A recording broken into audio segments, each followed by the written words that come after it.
Halo semuanya, kembali lagi dengan saya Risi Khairunisa. Nah, di video kedua ini kita akan melangkah lebih dalam ke tahap application design atau perancangan arsitektur kodenya. Nah, sebelum kita menulis baris kode pertama, sangat penting nih bagi seorang software engineer untuk membuat cetak biru atau blueprint berupa kelas diagram agar struktur program kita rapi dan terstruktur. Nah, di sini yang bisa kita lihat teman-teman di layar saat ini strategi algoritmik dan struktur data. Untuk modul S4, sistem rekomendasi toko buku dari kelompok 2 sudah dipetakan dengan sangat detail oleh notebook LM. Mari kita bedah rancangan satu persatu dari pilar yang paling mendasar. Kita mulai dari cabang yang paling bawah ya, yaitu batasan teknis proyek. Sebelum mendesain sistem, ada satu regulasi super ketat dari dosen yang wajib saya patuhi, yaitu larangan penggunaan Java util. Artinya saya tidak boleh memakai jalan pintas seperti array list atau linked list bawaan Java. Oleh karena itu, semua struktur data penampung di dalam modul saya harus dikembangkan secara implementasi from scratch atau murni. Solusinya saya memaksimalkan penggunaan Java primitives seperti array konvensional serta merancang sebuah custom node inner class sebagai elemen pembentuk jaringan graf kita. Batasan ini justru membuat sistem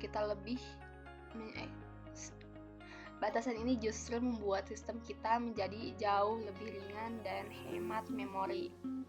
Oke, bergerak ke pilar berikutnya, yaitu implementasi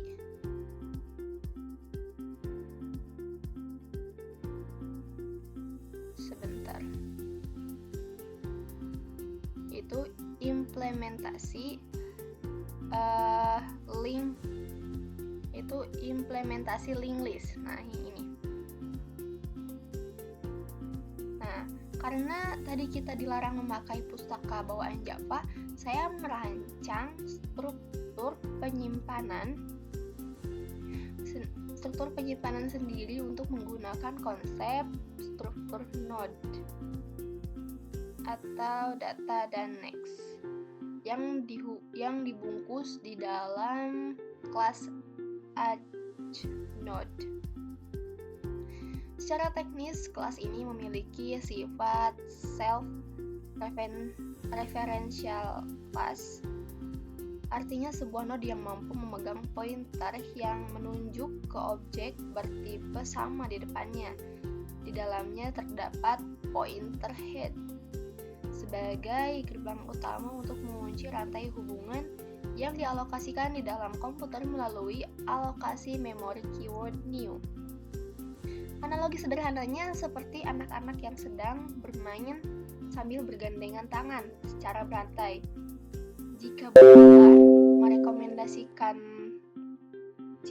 A merekomendasikan buku B dan buku C, maka buku A akan menggandeng node buku B dan pointer next buku B akan menggandeng node buku C. Dan di ujung rantai hijau ini ada tulisan null termination. Ini ibarat anak paling belakang yang tangannya kosong, tidak menggandeng siapa-siapa lagi, sebagai tanda bahwa batas akhir rantai rekomendasi buku telah tercapai. Nah, selanjutnya mari kita lihat pilar representasi graf. Nah, di bagian tengah, di dalam teori ilmu komputer, graf bisa direpresentasikan lewat matriks ketetanggaan. Namun karena matriks boros memori dan menyisakan banyak ruang kosong, saya memilih metode adjacency list atau linked Notes. Struktur ini saya tanam di kelas utama Recommendation Graph menggunakan dua array primitif tunggal, yaitu array vertex untuk menampung daftar semua buku di toko dan array headnotes sebagai kepala list tetangganya. Pemilihan struktur ini membuat sistem kita menjadi graf statis yang sangat efisien untuk mengelola data inventory.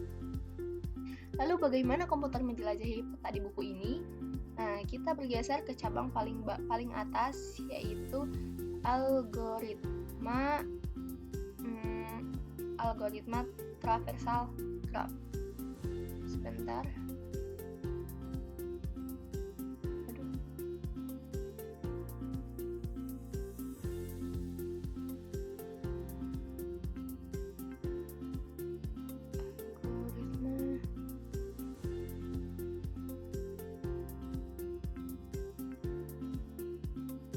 Nah, ini algoritma traversal graph. Di sini saya menanamkan dua algoritma sekaligus, namun fokus utama saya adalah BFS atau Breadth First Search. BFS melakukan pencarian melebar dengan prinsip level by level.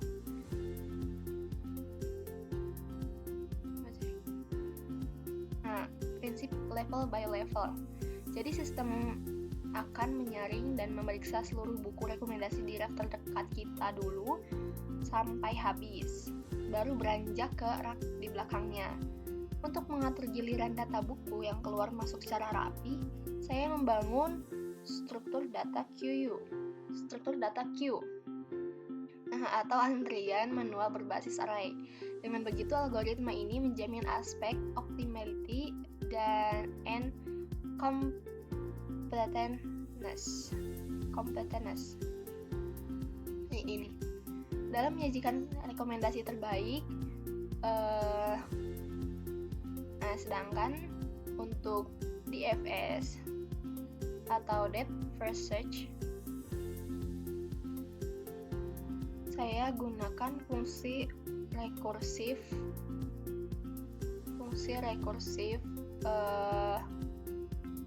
untuk pencarian yang sifatnya mendalam. Oke. Terakhir kita sampai pada pilar aplikasi sistem. Sebentar ya.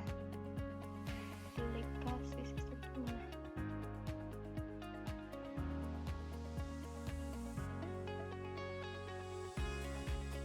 Nah, ini aplikasi sistem. Seluruh teori struktur data mandiri yang rumit tadi, ujung-ujungnya diaplikasikan secara nyata pada bookstore inventory.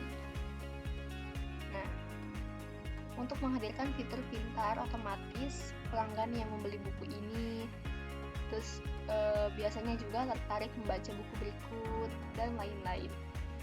Nah, logika jaringan graf rekomendasi buku yang saya buat ini secara industri sebenarnya mirip sekali dengan cara kerja web spider crawler milik Google saat menelusuri miliaran situs, atau konsep social network graph yang dipakai Instagram untuk merekomendasikan teman baru berdasarkan kesamaan minat. Dengan cetak biru arsitektur aplikasi yang matang dan terstruktur seperti ini,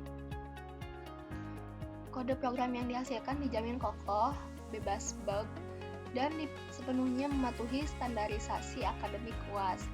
Setelah arsitektur ini selesai kita bedah, di video ketiga setelah ini saya akan langsung mendemonstrasikan sesi live coding untuk mengetik programnya langsung dari layar kosong.